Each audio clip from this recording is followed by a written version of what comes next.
Salah satu menu favorit di rumah aku adalah sambal goreng terong. Nah, sambal goreng terongnya kali ini aku campurin pakai pete, pakai teri jengki.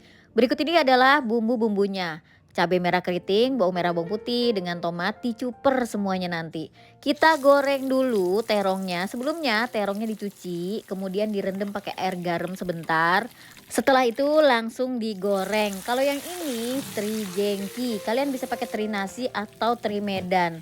Jadi bebas aja sesuai selera di rumah. Kemudian mulai proses pembuatan bumbu sambal goreng terongnya. Semua perbumbuannya disatuin dari mulai tomat, cabai, bawang merah dengan bawang putih. Kemudian panaskan minyak di wajan, lalu tuang bumbu yang tadi sudah dicuper. Ada bawang merah, bawang putih dengan tomat, juga cabai keriting merah. Tambahin serai, tambahin daun salam, tambahin juga daun jeruk.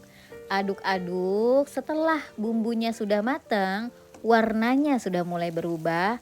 Mulai kasih garam, gula pasir, kaldu jamur, kaldu apapun yang kalian suka, komodo, kebo, apapun itu, masukin aja. Lalu mulai masukin pete. Yang nggak suka pete nggak usah dipakein. Kemudian masukin terinya. Dan yang terakhir masukin terong yang sudah digoreng. Aduk-aduk sampai merata.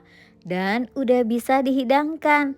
Ini bakalan nambah nasi terus-terusan ya guys, jadi hati-hati. Selamat dicoba.